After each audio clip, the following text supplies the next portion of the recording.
ভক্তরা নিযুক্ত আছেন। যেমন জিবিসি হচ্ছে একটা ম্যানেজারিয়াল বডি, তারা হচ্ছে ম্যানেজমেন্ট শো করে থাকেন। তাদের আন্ডারে আছে গুরু সেবা কমিটি এবং সন্ন্যাস মন্ত্রণালয়। আবার বিশেষ করে সারা বিশ্বে বিভিন্ন অঞ্চলে যে প্রচার কার্য চলছে, সেই প্রচার কার্য আঞ্চলিক কমিটি দ্বারা সেগুলো সব পরিচালিত হচ্ছে। আবার দেখা যাচ্ছে কি না, কিছু গুরুদেব আছেন যারা সরাসরিভাবে জিবিসির সঙ্গে যুক্ত, সেই জন্য এই গুরু কাজকে দুটো এরোতে গিয়েছে। একটা হচ্ছে জিবিসি, একটা গুরু সেবা কমিটি। যারা জিবিসিতে আছেন তাদের জন্য এইটা প্রযোজ্য, আর যারা জিবিসি নন কিন্তু গুরু, তাদের আবার জিবিসির সঙ্গে সম্পর্ক গুরু সেবা কমিটির মাধ্যমে তাদের সম্পর্ক। অর্থাৎ এই গুরু জিবিসি হন অথবা জিবিসি নাই বা হন, প্রকৃতপক্ষে তারা সকলেই এই গুরু মানে জিবিসির অন্তর্গত, জিবিসিতে অনুগত, জিবিসির অনুগত। তারা কখনো জিবিসিকে বাদ দিয়ে কোনো কিছু করতে পারেন না। অর্থাৎ জিবিসি যেটি সিদ্ধান্ত নিবে সেটিকে তাদেরকে অনুসরণ করতে মানতে হবে। আবার দেখা যাচ্ছে কি না, এই গুরুদেবের স্থানটি দেখুন, যেমন এই আঞ্চলিক কমিটি আছে। ফর এক্সাম্পল, আমরা যদি সিঙ্গাপুরের কথা চিন্তা করি, সিঙ্গাপুরেও একটা আঞ্চলিক কমিটি আছে, আছে না? হ্যাঁ, যেমন এখানে দেবকীবাবু হচ্ছেন তোমাদের প্রেসিডেন্ট, কিন্তু দেবকীবাবু প্রেসিডেন্ট হলেও তোমাদের একটা কমিটি আছে তো নাকি? কমিটি আছে। তো এখন এই আঞ্চলিক কমিটি এর সঙ্গে দেখা যাচ্ছে কি না, যোগাযোগ থাকছে সরাসরি ভাবে কার? জিবির সঙ্গে। কে করছে? দেবকীনন্দন বাবু। কিন্তু একই সঙ্গে আবার গুরুদেবরাও তারা এখানে এই আঞ্চলিক কমিটির সঙ্গে যোগাযোগ করে, তারা আসছেন, প্রচার করছেন, দেবকীবাবুর সঙ্গে যোগাযোগ করছেন, প্রচার করছেন। কিন্তু এরা যাই করুক না কেন, এরা সকলে কিন্তু জিবিসির অনুগত। জিবিসি যেটি বলেছে, যেন আমরা যে কোর্সটা করছি, এখানে জিবিসি বলেছে যেন আমরা এই কোর্সটা করছি, কোর্সটা করার কোনো মানে হয় না। আবার যারা সন্ন্যাসীরা আছেন তারা গুরু নন, কিন্তু এমনি সন্ন্যাসীও আছে সংখ্যাতে অনেক, তারা এই সন্ন্যাস মন্ত্রণালয়ের অন্তর্ভুক্ত, তারা তাদের মাধ্যমে সেবা করে থাকেন। তারা বিভিন্ন জায়গায় গিয়ে প্রচার করেন, সেই জন্য তাদের এখানে সম্পর্ক আছে। হ্যাঁ, আবার দেখা যাচ্ছে কি না, তারা এই সন্ন্যাসীরা অন্য জায়গায় প্রচার করছে, যাচ্ছে, মন্দির তাদের শিষ্যরা আছে বা গুরুদেবের জন্য এরা সন্ন্যাসীকে প্রচার করছে, মন্দিরে গিয়ে প্রচার করছে, নামমঠতে যাচ্ছে, গৃহস্থ শিষ্যদের কাছে যাচ্ছে, বা সেখানে গিয়ে এরাও প্রচার করছে, নামমঠে প্রচার হচ্ছে। এরকম ভাবে একটা আমাদের কাঠামো রয়েছে ইসকনে। তো এই কাঠামো করার মুখ্য উদ্দেশ্যটা হচ্ছে কি, যে এখানে যারা যারাই আছে বা যারা যারা এখানে নেই, ঠিক আছে, হয়তো যদি বলেন এখনো আরো কিছু নতুন নতুন হচ্ছে, এর ভিতরে আসে নাই এখনো, কিন্তু জানতে হবে যে এরা সকলেই হচ্ছে এই জিবিসির আন্ডারে, জিবিসির উপরে কেউ নয় এরা, সে গুরু হোক বা যেই হোক না কেন, এটা কিন্তু আমাদেরকে জানতে হবে। সেই জন্য আমাদের সংস্থাতে একটা নিয়ম আছে, কোন এরিয়াতে, কোন অঞ্চলে যদি কোনো গুরু প্রচার করতে যান, তাহলে সেখানকার যে স্থানীয় যে জিবিসির প্রতিনিধি আছেন তার সঙ্গে যোগাযোগ করতে হবে। এই জন্য মনে রাখবো, আমি সবসময় বলতাম যে দেবকীনন্দনপুর কি বলছেন, দেবকীনন্দনপুর সঙ্গে কথা বলেছ, যখন কথাটা হচ্ছে না দেখো, এই জন্য আমি বলতাম, বোঝা যাচ্ছে না?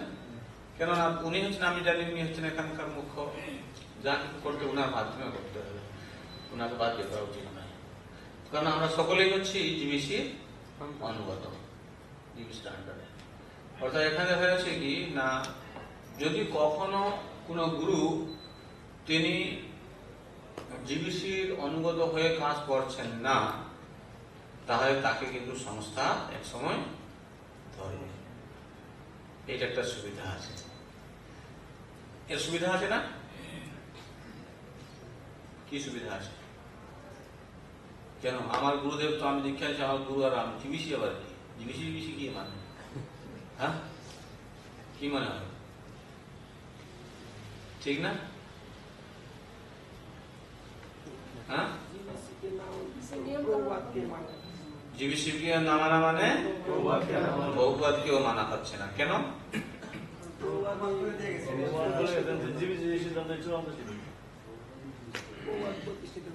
প্রভুপাদ প্রতিষ্ঠিত করেছেন। প্রভুপাদ প্রতিষ্ঠিত করে, কিন্তু ওটা কার ইচ্ছা ছিল? ভক্তি সিদ্ধান্ত সরস্বতী ঠাকুরের একটি ইচ্ছা ছিল। দেখতে পাচ্ছেন তো, প্রভুপাদ তার গুরু মহারাজের নির্দেশকে তিনি বলবত্তর করেছেন। যদি এখনো কেউ ভরিপুর হয়ে উঠে মনে করে আমি অনেক কিছু হয়ে গেছি, আমার ওই জিবিসির মধ্যে কোনো আমি আর প্রভুপাদ সরাসরি হবে, তাহলে তার কিন্তু বিপদ আছে, প্রভুপাদকে জানতে হবে।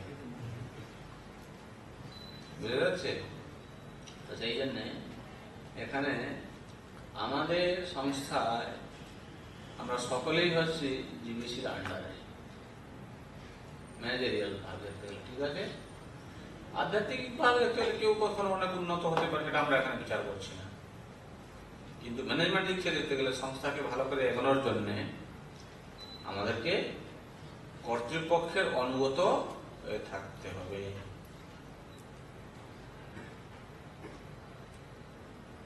কোনদিন কেউ মনে করা উচিত নয় যে আমার কোনো কর্তৃপক্ষ নেই, আমি হচ্ছি স্বাধীন। না, আমরা সেটা কিন্তু মেনে নেব না। বুঝা যাচ্ছে? নিজের স্বাধীন হতে চেষ্টা করলো বা অন্য স্বাধীন হওয়ার জন্য সুযোগ করে দিও না। পড়ো। সিদ্ধান্ত সরস্বতী ঠাকুর অপ্রকটের পূর্বে তার শিষ্যদেরকে একটি গভর্নিং বডি তৈরি করে সহযোগিতার সাথে প্রচার কার্য চালাতে অনুরোধ করেছিলেন। তিনি কোনো বিশেষ একজন শিষ্যকে পরবর্তী আচার্য হওয়ার নির্দেশ দিয়ে যাননি,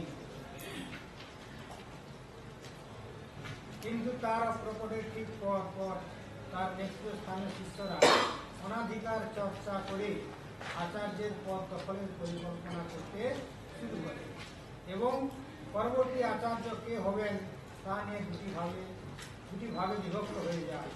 ফলে উভয় দলই অসার হয়ে যায়, কেননা গুরুদেবের নির্দেশ প্রমাণ করার জন্য তাদের পারমার্থিক যোগ্যতা নষ্ট হয়ে যায়।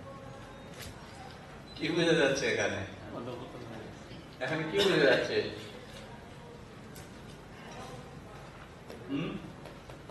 এখানে কি বোঝা যাচ্ছে? গুরুদেবের আদেশ অমান্য করেছে। ঠিক আছে, গুরুদেবের আদেশ অমান্য। এবার কি হয়েছে? অনাধিকার চর্চা কি করে হলো? পদ দখলের চেষ্টা করছে, পদ দখলের চেষ্টা করে অধিকার চর্চা হয়েছে। হ্যাঁ, একবদ্ধতা নষ্ট হয়ে গেছে। তার মানে কি একবদ্ধতা নষ্ট হওয়া মানে কি?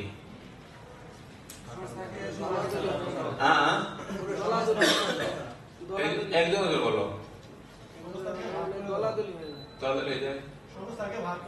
সংস্থাকে ভাগ করে দেওয়া হলো। কি অভাব আছে সেখানে? সংস্থা ভাগ হলো, সংস্থা কি করে ভাগ হলো? বলতেছি মানে এরকম ভাবে ভালো যে অনুবাদের আইন ভঙ্গ করে তারা নিজেদের স্বার্থের কারণে তারা আলাদা আলাদা ভাবে করতে চেয়েছে, মানে নিজে প্রতিষ্ঠা করার জন্য আর কি। কিন্তু আচ্ছা, আমাদের সংস্থায় কতজন গুরু আছে? তখন তো মাত্র দুজনকে বলতে, তাই না? তারা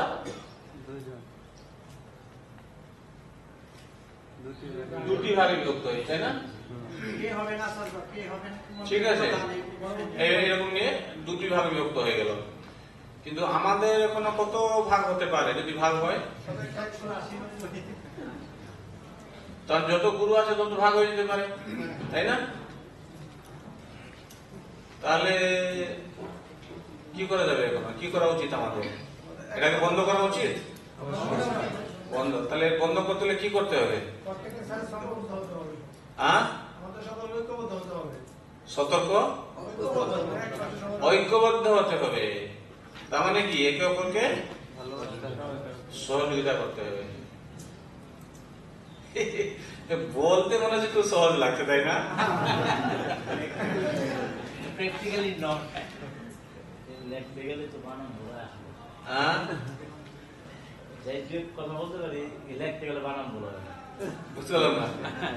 লিখতে গেলে অনেক বানান ভুল হয়। লিখতে গেলে বানান ভুল হয়।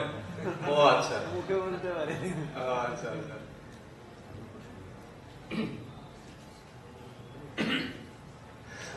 ভক্তি হও তো করা কষ্ট আছে।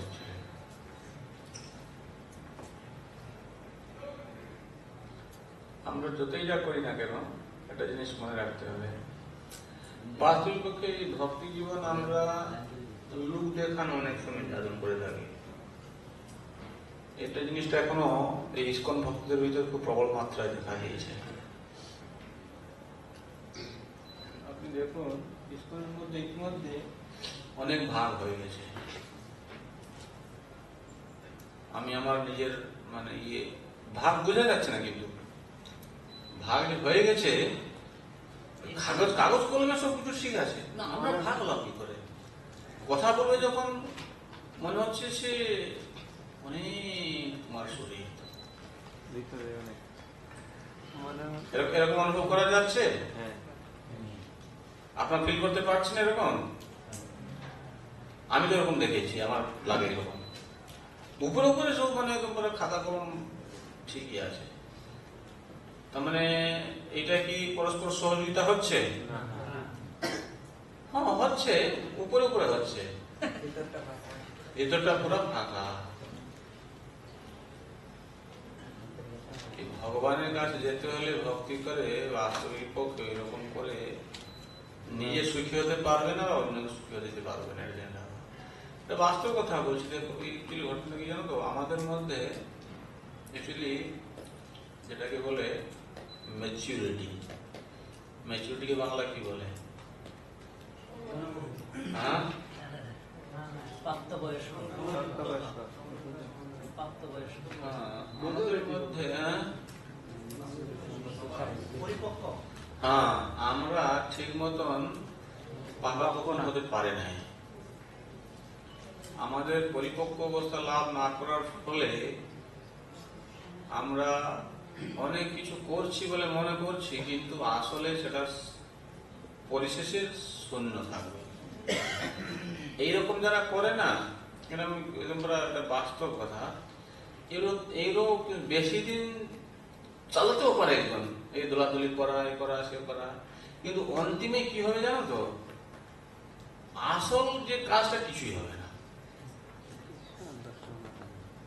ভিতরটা কিন্তু একটা শূন্য শূন্য লাগবে। হয়তো ভিতরটা শূন্য শূন্য না লাগতে পারে, আসছে পলিটিক্স করছে, অনেক রকমের ইয়ে করে নিজেদের প্রতিপত্তি দেখাচ্ছে, করছে, যখন বাইরে চলে যাচ্ছে ওর ঠিক মতন ভক্তি তার কোনো চিন্তাই আসে না, এরকম থাকে। কিন্তু দল তো বড় হচ্ছে, হ্যাঁ, দল তো বড় হচ্ছে। ওইটা কিন্তু বলছে, যতক্ষণ পর্যন্ত সেই দলের মধ্যে থাকছে এটা কিছু একটা হচ্ছে মতন লাগছে, কিন্তু যখন ওইখান থেকে চলে গেল, বাড়ি যাচ্ছে, তার অন্যান্য অফিস আছে বা বিজনেস আছে, কিছু কাজকর্ম আছে, সেখানে গেলে সবকিছু শূন্য লাগবে তাকে। এটা কিন্তু বাস্তব কথা, আমি বলে দিচ্ছি তোমাকে, এটা অনুভূতি ভক্তদের। এখন দেখো আমরা এই যারা একটু অল্প লেখাশোনা পড়াশোনা করেছে, আমি তো বরং বলি মহাপুরুষরা ওদের প্রতি বিশেষ কৃপা আছে। কেন বলো তো? সাধারণত যারা একটু সরল হয়, একটু লেখাপড়া বেশি জানে না, গরিব আছে, একটু কি করবে, নিজের মধ্যে সহযোগিতা করে থেকে যেভাবে করা যায় ওটা দিয়ে ভালো। আর যারা বেশি পয়সা পাতি হয়ে যায়, ভালো ইনকাম করে, তাদের মধ্যে কেউ দেখবে ফাটলটা খুব বেশি ধরে, তার অহংকারটা তত বেশি। পয়সা যত বেশি, পদ পয়সা যত বেশি, তার কিন্তু অহংকারটা তত বেশি। আর যারা গরিব, যার টাকা পয়সা বেশি নাই, তার অহংকার আর কোথায় থেকে আসবে? দেখো, যে বড় একটা পদ পেয়ে বসে আছে তার একটা মুকুট পরে আছে, তাই না? তার পদ নেই, তার মুকুটটা আসবে বা কোথায় থেকে? তো সেই সূত্রে আমাদেরকে কিন্তু চেষ্টা করে নিজের কমপক্ষে কল্যাণের কথা চিন্তা করে যে হরিভজন কি করে ভালো করে করতে পারবো, দলাদলি বাদ দিয়ে ওইটাই চিন্তা করা উচিত। চান হলে যেটি করবে কিছুই কাজ হবে না। তো এখানে তারা দুটি দলে বিভক্ত হয়েছিল, আর ইসকন যদি ঠিক ওই রকম ভাব নিয়ে চলতে থাকে তাহলে কত দলে যে বিভক্ত হবে তার কোনো সীমা সংখ্যা নেই।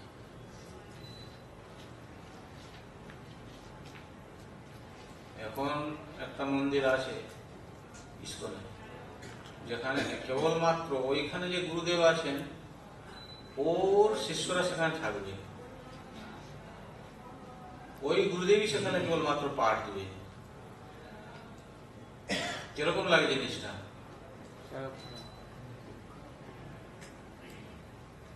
আমাদের একে অপরকে সহযোগ করতে হবে, সহযোগিতা মনোভাব নিয়ে থাকতে হবে।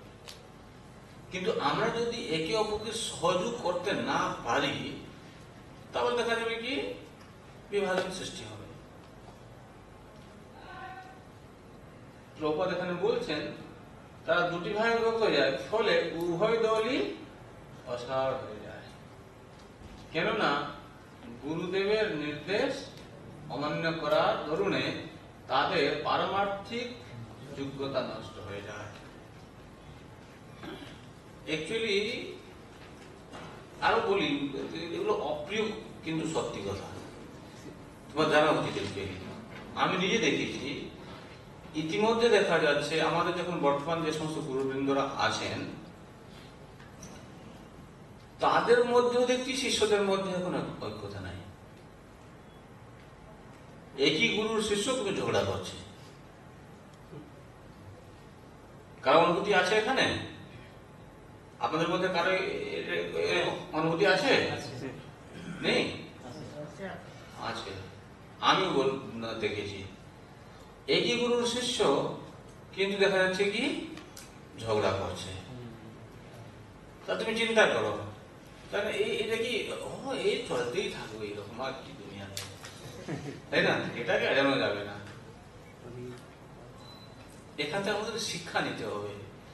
আমরা কি বাস্তবিক লোকে গুরুদেব থেকে দীক্ষা নিয়ে হরিভজন করার জন্য এখানে যুক্ত হয়েছি, না এরকম দোলাদলি করে ঝগড়াঝাটি করে থাকার জন্য যুক্ত হয়েছে? ইতিমধ্যে দেখা যাচ্ছে কি যদি আমাদের মধ্যে এরকম দোলাদলি, দুজনই বলছে কি বলতো, আমি গুরুদেবের কথা মানছি, ও বলছে আমি গুরুদেবের কথা মানছি। একজন বলছে ও গুরুদেবকে মানে না, ও জীবিসিকে মানে না, আরেকজন বলছে ও গুরুদেবকে মানে না, ও জীবিসিকে মানে না, এরকম বলছে। ফলে কি হবে? দুটোই অসার হয়ে পড়বে। আর আমরা যদি সেরকম কোন একটা গ্রুপের মধ্যে অন্তর্ভুক্ত হয়ে যায় তাহলে আমাদের কি হবে? আমরা কি হয়ে যাব? হ্যাঁ, আমরাও অসার হয়ে যাব। সত্যি কথা, বাস্তব কথা। অসারের সঙ্গে থাকা মানে অসার। সেই জন্য যে অসার হয়ে কাজ করছে তার তো অবস্থা সিরিয়াস। ও মূর্খ, বুঝতে পারছে না ওর সঙ্গে আরো যে কজন থাকছে ওরা অসার হবে। সেই জন্য ভাই, যে অসার হয়ে যদি বোঝা যাচ্ছে তার সঙ্গে যুক্ত হয়ে নিজে অসার হয়ে যাবে না।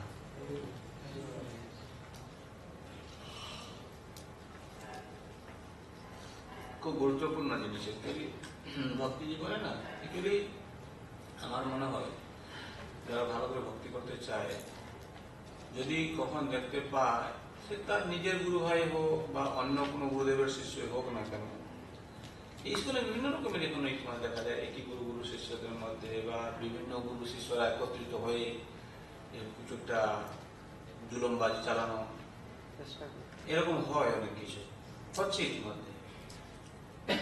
তোমরা যেহেতু কোর্স করছো, দেখো আমার কাজ হচ্ছে তোমাকে সৎ মার্গে নিদর্শন করা। সেই সূত্রে আমি বলছি, এই নিজের গুরুদেবের শিষ্যরা হোক বা অন্যান্য বিভিন্ন গুরুদেবের শিষ্যরা মিলেই হোক না কেন, যদি এরকম কোনো কিছু জুলুমবাজি করে নিজেকে কিছু করতে চাইছে, বাস্তবিক পক্ষে ওরা কিন্তু ভক্তি জীবনে কিছু বেশি লাভ করতে পারবে না। আর ওই রকম ভক্তদের সঙ্গে থাকবেন না, দূরে থাকবেন, মঙ্গল হবে। আমি বলে দিলাম, যেমন যদি সেরকম থাকো কি হবে জানো তো, এই দিন দেখবে তুমি একমাস জব করছো, ওই জব করে কিন্তু তুমি খুব আনন্দ পাচ্ছ। আর অপর পক্ষে দেখবে এরকম জুলুমবাজির দলে যোগ দিয়ে অনেক জব করছো, অনেক কিছু করছো বলে মনে হচ্ছে উপরে উপরে, কিন্তু ভিতরটা ফাঁকা হয়ে যাচ্ছে, কোনো কোনো তুমি আনন্দ পাবে না। এই দুটোর পরিণাম হচ্ছে এটা। সেই জন্য আমি বলছি, যদি তুমি ভজন করে আনন্দ করে থাকতে চাও, তাহলে ওরকম কোনো বৈষ্ণব অপরাধ করো, দৌড়াদৌড়ি করে নিজে তোমার দেখো, তোমরা তো সকলে নিজেদের বাড়ি আছে, এখানে এসছো, সেবা করছো, কাজ করছো, একদিন বাড়িতে ফিরতেই হবে, তাই না? এখনো আমাদের সকলকে কিন্তু একদিন বাড়ি ফিরতে হবে। এখানে তো সবসময় থাকতে পারবো না। আর এখানে দৌড়াদৌড়ি করে গিয়ে যখন বাড়িতে যাবে তখন কি হবে বলতো, ওই ভাবটা থেকে যাবে, সে যেখানে যাবে সেখানেই ধান ফুটবে, দেখি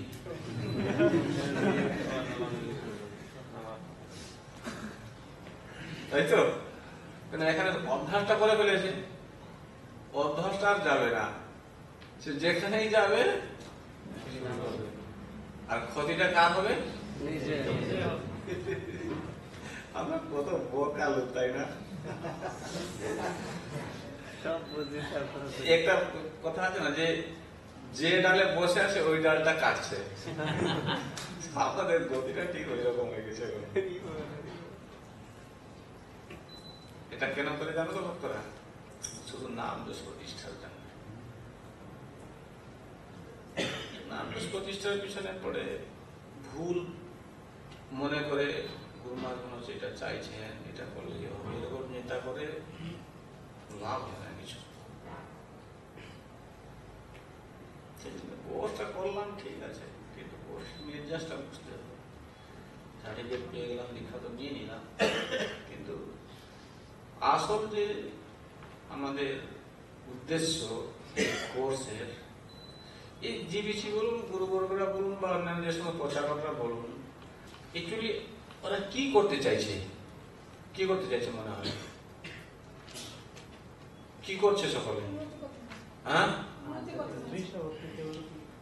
সবাই মিলেমিশে প্রচার করতে চাচ্ছে, মিলেমিশে প্রচার করতে চাচ্ছে, পারমার্থিক উন্নতি করতে চাইছে, একে অপরকে সহযোগিতা করে। এইটাই হচ্ছে অ্যাকচুয়ালি মুখ্য উদ্দেশ্য আমাদের কাজ। প্রচার করবে কি? প্রচার প্রচার করে দৌড়াদৌড়ি করে নরকে যাবে? প্রচার করে কি করবে?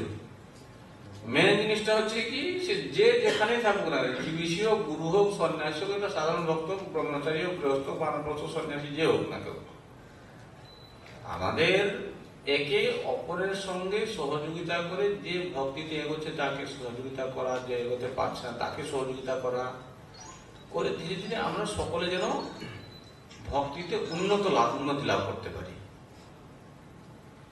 আর যদি ওই কাজ থেকে আমরা বাদ পড়ে গেলাম, তাহলে আমাদের ভক্তি করার কোনো মূল্য থাকলো না সেরকম ভক্তি করে কোনো লাভ হবে না। আমরা বুঝি না অনেক সময় আমাদের পূর্ব জীবনের একটা বদ্ধ দশা রয়েছে, ওই বদ্ধ দশার দরুনে আমরা অনেক সময় ভুল করে বসে থাকি। ওই জন্য ক্লাস করতে হয় মাঝে মাঝে। তাহলে কি বলতো, ওই যে মলচে পড়ে গেছে যে চিন্তাগুলো, যে ভাবনাটা ধীরে ধীরে ধীরে ধীরে কেটে যাবে। হ্যাঁ,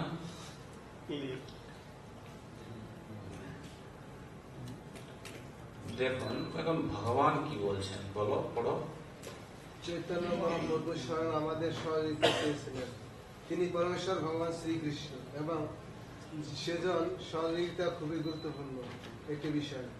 কারণ এটা ভাবা উচিত নয় যে আমার অসাধারণ যোগ গোড়ামিতা রয়েছে, আমি পারবো না। শুধুমাত্র একে অপরের সহযোগিতার দ্বারাই আমরা অতি দৃঢ় একটি কার্য সম্পন্ন করতে পারবো।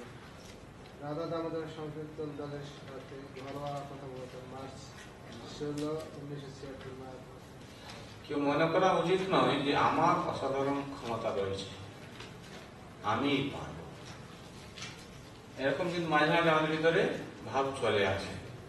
তার থেকে অসহযোগিতাপূর্ণ মনোভাব বাড়তে থাকে। হ্যাঁ,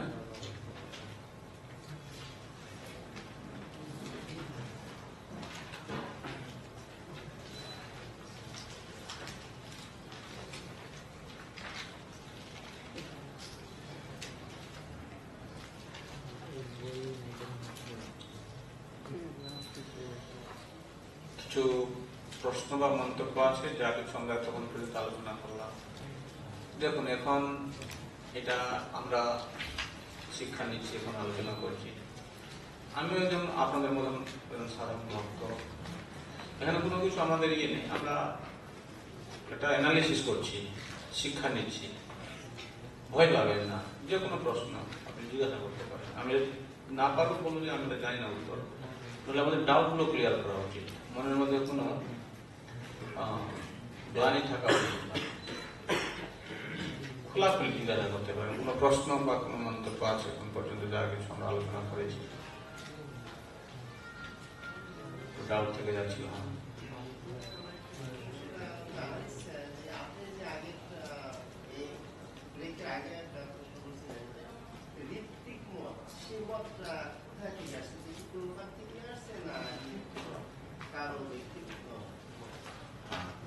অ্যাকচুয়ালি এই যে ঋত্বিক, যেটা আমি বলি,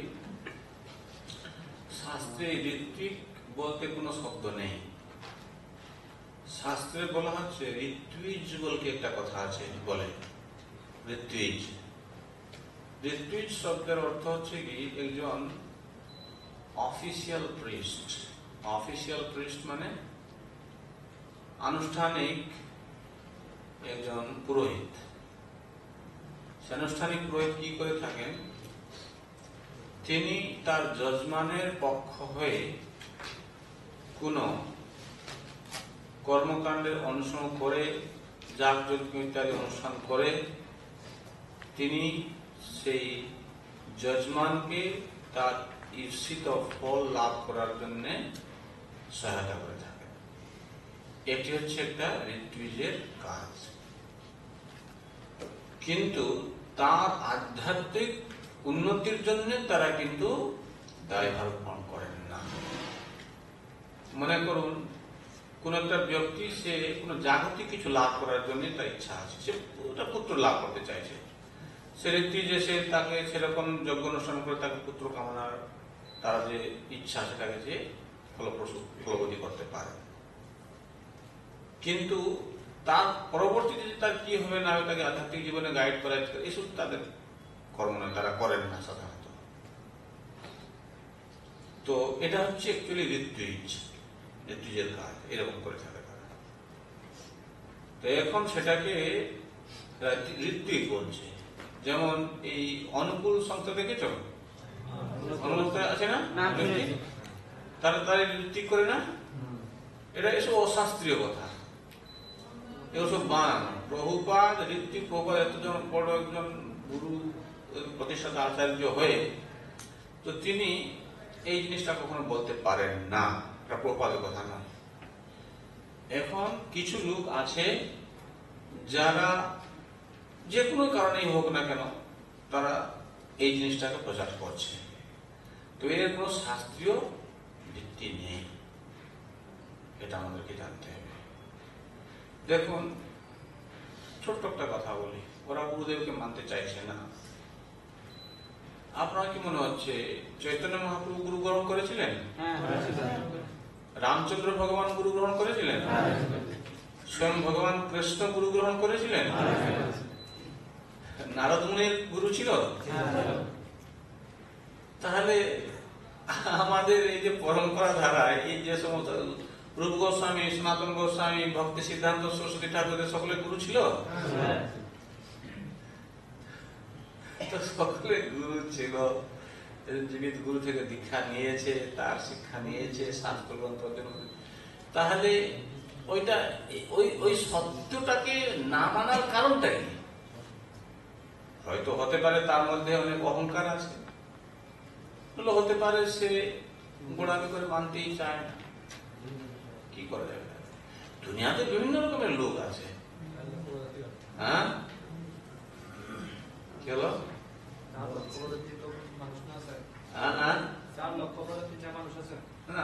আছে, কিন্তু এখানে বিভিন্ন রকমের লোক তাদের নিজের চিন্তাটা করে তারা ওইরকম ভাবে কোনো কিছু দল করতেই পারে। কিন্তু আমাদেরকে যেহেতু আমরা এখন শাস্ত্র নিয়ে আলোচনা করছি, আমাদেরকে মনে রাখা উচিত আমরা যেন অশাস্ত্রীয় কোনো কিছু করে না বসি। কি হবে, আমরা যদি সেরকম কোনো অশাস্ত্রীয় আচরণ করি তাহলে কিন্তু ক্ষতিটা আমাদের হবে। আমি যদি গুরু গ্রহণ না করি তাহলে ক্ষতিটা কার হবে? আমার হবে।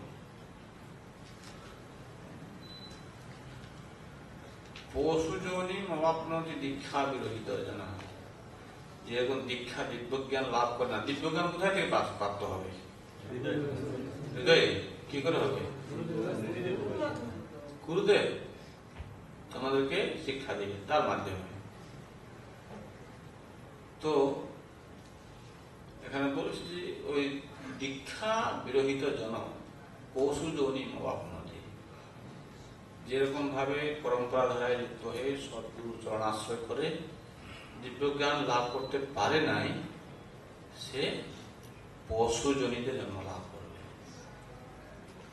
তাহলে বলুন তো দেখি, তাহলে দীক্ষা পরম্পরাটা, দীক্ষার কথাটা কি এটা কি ভুল?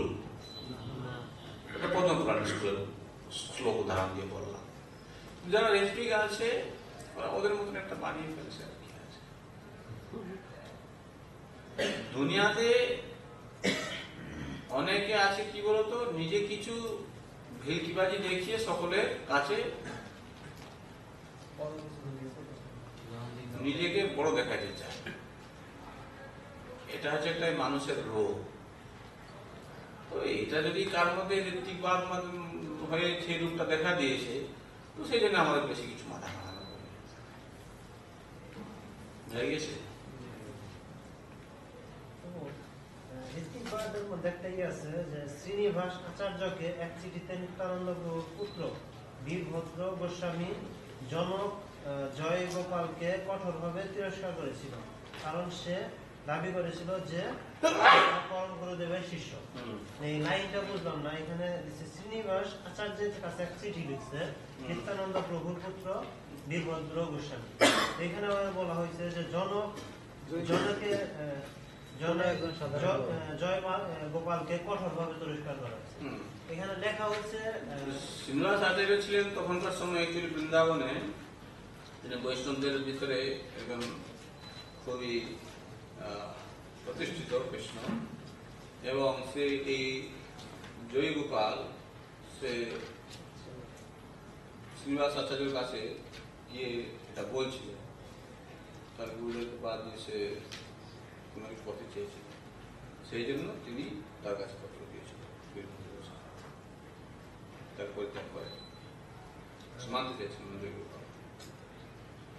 আরেকটা প্রশ্ন হলো, যেমন এদিকে কেবল যেটা বললেন যে অদীক্ষিত ব্যক্তি পশুজনিতে জন্ম অনুভূতি হয়, তাহলে প্রথমে বলা হয়েছে যেটা যে প্রকৃত দীক্ষা হলো গায়ত্রী দীক্ষা। এখন আমরা যে গায়ত্রী দীক্ষা পাই নাই, তাতে কি আমাদের হরিনাম দীক্ষা, এই দীক্ষাতে কি আমরা পশুজনী আনতে পারবো যদি ভক্তি জীবন পালন করি? খুব ভালো প্রশ্ন করেছে। তারপরে আরেকটু এই যে আমরা যে যারা ইয়ের আগে দীক্ষার আগে দেহত্যাগ করে তাদের গতি কি? তো দীক্ষার আগে দেহত্যাগ করলে তার কি গতি হবে, সেটা তার কর্ম হিসাবে সে তার ফল লাভ করবে। জঙ্গম বা বিষ্ণুরম ভাবম তেজন্তন্তে করে বরং তন্ত্রময় বৈষ্ণবিত সদা সদ্ভাব ভাবিত। ভগবান গীতাতে বলছেন অন্তিম সময়ে যে যেরকম চিন্তা করে সে ছাড়বে, তার সেই গতি হবে। এখন সে কি চিন্তা করছে সেটা আমি করে বলবো। যেরকম হয়তো বেশি কিছু খারাপ কাজ করেছে, যেরকম খারাপ চিন্তা আসলে তার খারাপ গতি হবে। তো মোটামুটি তাদের ভালো গতি হবে না, এটা কনফার্ম বোঝা যাচ্ছে। যে জীবনে ভগবানের ভক্তি করে নাই তার কি করে ভালো করতে হবে আমরা কি বলতে পারি না, বুঝে যাচ্ছে? দেখো তাদের খারাপ গতি হবে, এটা কোনো সন্দেহ নেই। আচ্ছা, আমরা বললাম যে দীক্ষা মানে হচ্ছে ব্রাহ্মণ দীক্ষা, যেটা মন্ত্র দীক্ষা। তাহলে এই হরিনাম যারা করছে তাদের তার দীক্ষা হয়নি, তাদের তার তো সেই হিসাবে তো দীক্ষা হয়নি নাকি? হ্যাঁ, যেটা আমি বলছিলাম, আমাদের সংস্থা থেকে যখন প্রভুপাদ এই হরিনাম কিন্তু খুব বেশি গুরুত্ব আরোপ করে আমাদেরকে এই হরিনামের দীক্ষা এবং ব্রাহ্মণ দীক্ষা দুটো ভাগ তিনি করে নিয়েছেন। এই যে ব্রাহ্মণ দীক্ষা কেন নেওয়া হয়, গায়ত্রী মন্ত্র দীক্ষা কেন নেওয়া হয়, সেখানে এই গায়ত্রী মন্ত্র দীক্ষা নেওয়ার কারণটি হচ্ছে আমাদেরকে জানতে হবে যে আমাদের মধ্যে অনেক অসুচিতা ভাব আছে, অশুদ্ধতা আছে। এই ব্রাহ্মণ দীক্ষা নিয়ে ভগবানের সেবা করার মাধ্যমে আমরা পবিত্রতা লাভ করতে পারি, মনের শুদ্ধতা আসতে পারে, বুঝে যাচ্ছে? আর একই সঙ্গে এই হরিনাম জপ করেও পবিত্র হওয়া যায়, হওয়া যায় না? হরিনাম জপ করে শুদ্ধ নাম হওয়া যায় না? যশ মনে কুণ্ডলী কথন সব বাইরে তাই না? তো ভগবানের নাম যদি স্মরণ করা হয় তাতে পবিত্রতা লাভ হবে না? হবে। আচ্ছা, ব্রাহ্মণ দীক্ষা নিয়ে কি করা হয়? ভগবানের সেবায় যুক্ত হওয়া যায়। তার মানে কি, ভগবান হচ্ছেন একজন ব্যক্তি বিশেষ। ভগবান বলতে কোনো নিরাকার নির্বিশেষ পুরুষ এরকম কিছু নয়। ভগবান হচ্ছেন একজন ব্যক্তি বিশেষ, তার একটা আকৃতি রয়েছে। আবার আমরা জানছি কি, নাম অভিন্নত্বা নাম নামিন। ভগবান এবং ভগবানের নামের মধ্যে কোনো পার্থক্য নেই। তাহলে ব্রাহ্মণ দীক্ষা নিয়ে যদি ভগবানকে একজন ব্যক্তি বিশেষ ভাবে তার সেবা করে আর হরিনাম করে যদি সে মনে করে ভগবানের সেই একই, তার নাম এবং তার নামের মধ্যে কোনো, তার স্বরূপের মধ্যে কোনো পার্থক্য নেই, তা দুটো কি হলো? হলো না? বুঝে যাচ্ছে?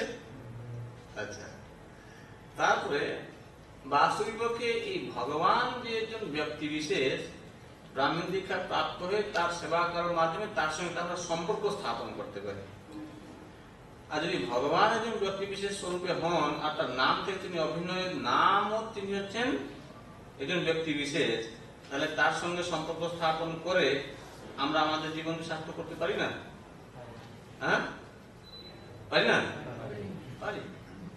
অতএব এইভাবে যদি একজন বুঝে সে হরিনাম করতে পারে এবং এগিয়ে যায়, ব্রাহ্মণ দীক্ষা না হলেও তার কোনো ক্ষতি নেই, তাকে পশুপতি লাভ করতে হবে।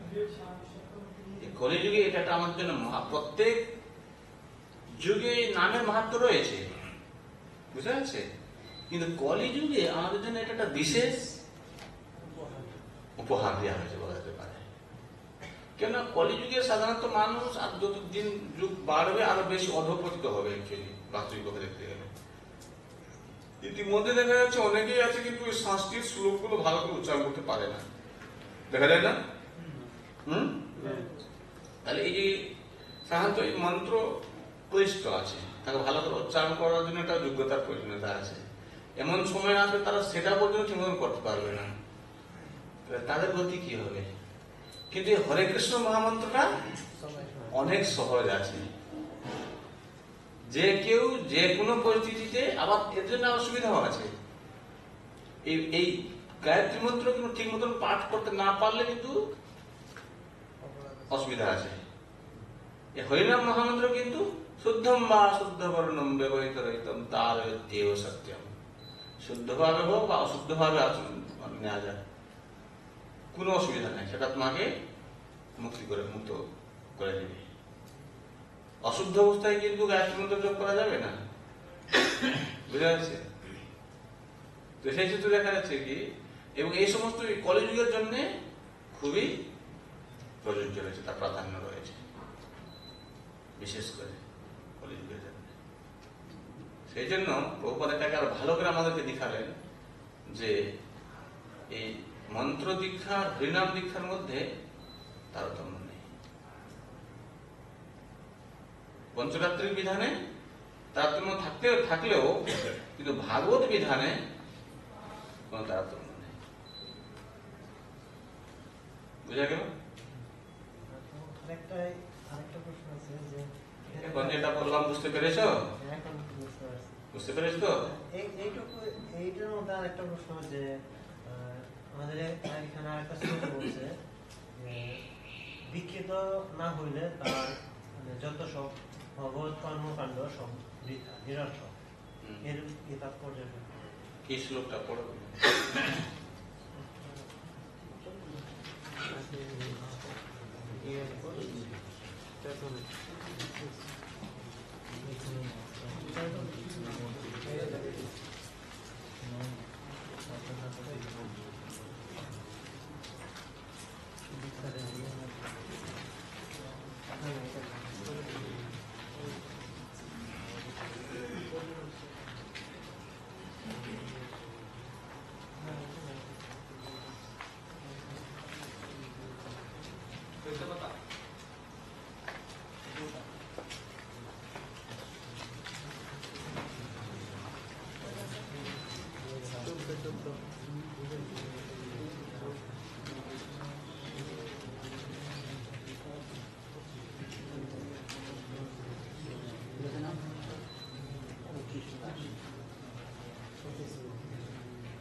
চোদ্দ পৃষ্ঠায় কি পড়ো?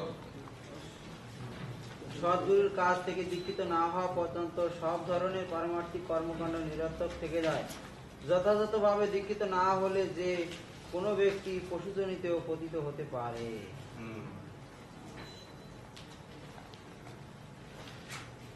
কি বুঝলে? কি অসুবিধা হয়েছে?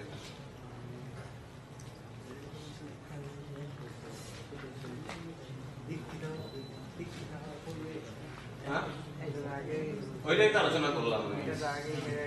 হ্যাঁ? শ্লোকটা পড়ো। শ্লোকটা পড়ো।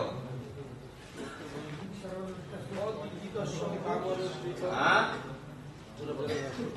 পড়ো, কে পড়বে? অদীক্ষিতস্য পাপানুকৃতম সর্বম নিরর্থকম পশুজনিম অবাপ্নতি দীক্ষা বিরহিত।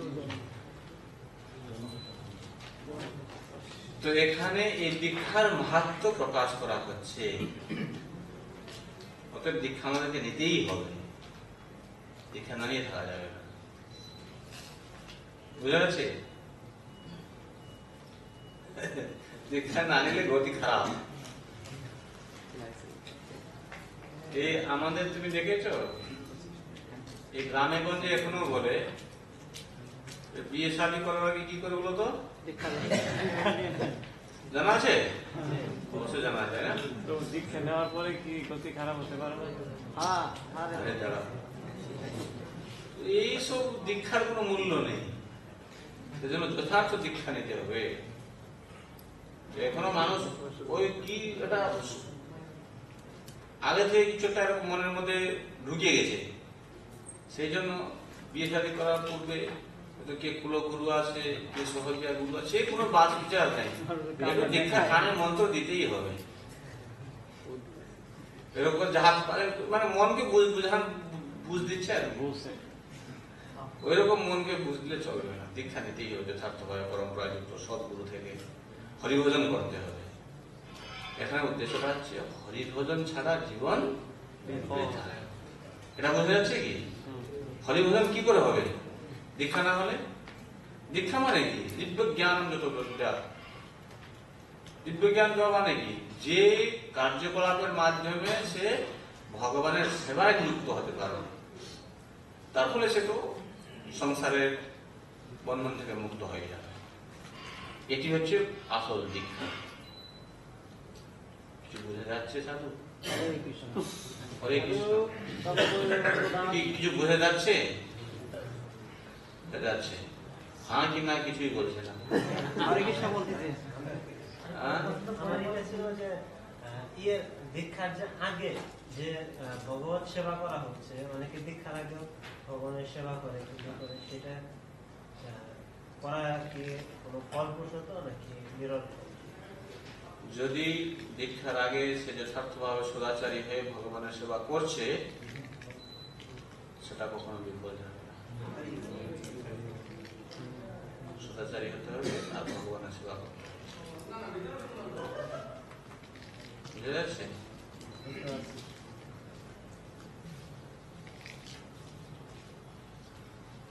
তার মানে এটা নয় তাহলে আমাদের দীক্ষা নেওয়ার প্রয়োজন নেই।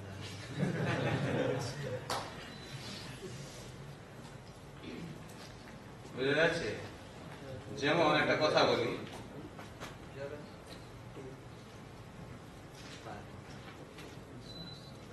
এইখান থেকে গেলে ওই দরজায় বেরোনো যাবে, তার মানে কি বোঝানো হচ্ছে?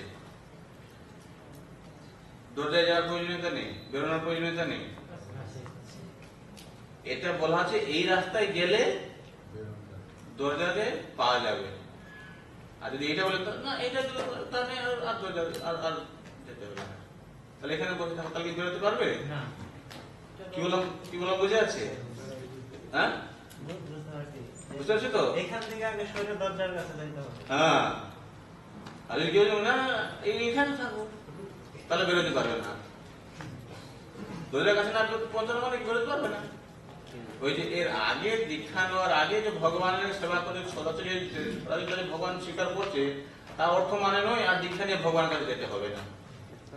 এটা দ্বারের কাছে পৌঁছানোর জন্য তোমাকে সহযোগিতা করছে, দ্বারের কাছে যেতেই হবে তোমাকে বেরোনোর জন্য। কি বলছি বুঝে যাচ্ছে? ইয়ে সাধু তাও ক্লিয়ার হয়নি। হ্যাঁ, এখন সম্পূর্ণ ক্লিয়ার হয়ে গেছে? যাও না।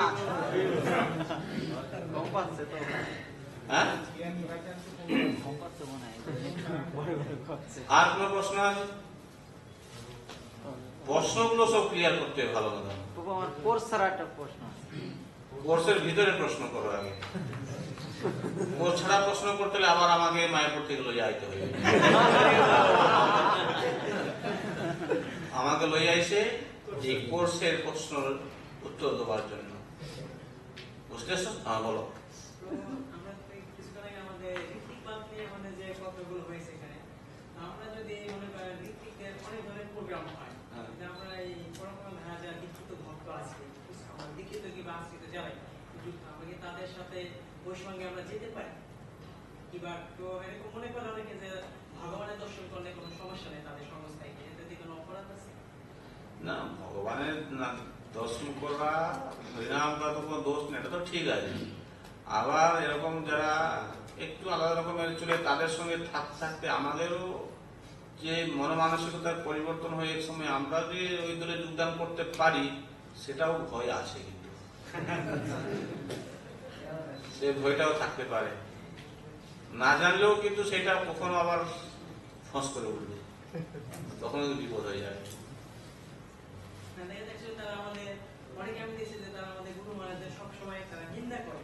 সেখানে অনেকে আমাদের দীক্ষিত ভক্তরা তারা তাদের সাথে মোটামুটি অনেক সময় তাদের প্রোগ্রাম লাগে, দেখি কোনো সমস্যা নেই, যাই আসি। মানে আমার এই জন্যই মানে কি লাগে যে আসলে কি আমাদের যাওয়াটা উচিত না? না না না, আমাদের দেখো এখানে বিভিন্ন রকমের ইয়ে আছে, যারা সেরকম আমাদের নতুন অবস্থায় এরকম যাওয়া উচিত নয়। আমাদের যে কোনো সময় পদস্খলন হতে পারে, আমরা বুঝতে পারবো না। আর সেরকম সঙ্গ করলে কি হবে, হয়তো গুরুদেবের প্রতি শ্রদ্ধা হারিয়ে যাবে। গুরুদেবের প্রতি শ্রদ্ধা হারানো মানে গুরুদেব চরণে আরো বেশি অপরাধ হবে। সেই জন্য নিজেকে বাঁচানোর জন্য না যাওয়া ভালো। এই গ্রন্থে তো প্রবোধ বলিতেছে ওদের থেকে এড়িয়ে চলতে। আর কিছু?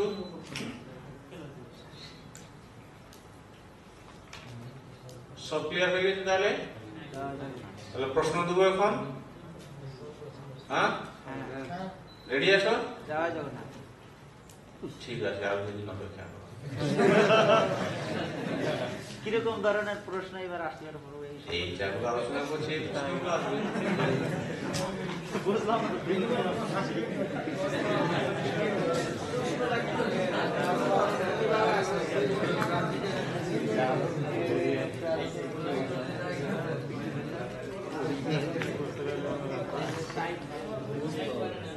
ও এবার কি দেহে দেহে দিলে পরীক্ষা নেই? হ্যাঁ হ্যাঁ পরীক্ষা কি বই খুলে নাকি নাকি গতবারে কি হয়েছিল? বই দিয়ে দেই তো লেখছিলাম না। গতবারে এই, ঠিক মাত্র গতবার বই দেখে লিখেছে? কে পরীক্ষা দিয়েছে গতবারে? হাত তুলো তো। কি রে, তোমরা বই দেখে পরীক্ষা দিয়েছিলে? ওই সাথে ছিল বলছিল কিন্তু না থাকার জন্য। আচ্ছা, বই কি দেখে পরীক্ষা দিয়েছিলে? না। তাহলে আর কি আছে?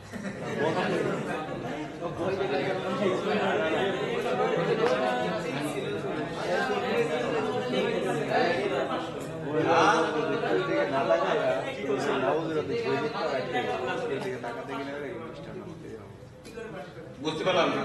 মানে আমরা অনেক যেমন আমি আছি ভালো করে লিখতে পারি না, এরকম ভালো প্রশ্ন করি যে আমার লিখতে গেলে আমার সমস্যা হয়ে আসবে।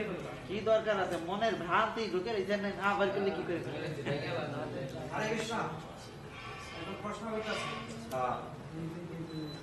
যেমন গতবার আমি পরীক্ষা দিয়েছি, তো আমি তার আগে বার করছি, নতুন বলেছে যে সমস্যা নেই, তোমরা এইভাবে শিক্ষাটা হচ্ছে মেন জিনিস, তারপরে ওইভাবে মানে কোর্স অ্যাটেন্ড করতে। আমরা তো এরকম অনেকে আছি, আমরা যারা গতবার পরীক্ষা দিয়েছিলাম যে ভালো লিখতে পারি না এরকম, হ্যাঁ তো মানে আমাদের এক সাইডে বসানো হয়েছিল আচ্ছা কয়েকজন। তো আসলে আমি বলছি যে আমি ভালো লিখতে পারি না, তো ভালো লিখতে না পারলে তো আমরা পরীক্ষা পাস করতেও পারবো না, এই জন্য জিনিসটাকে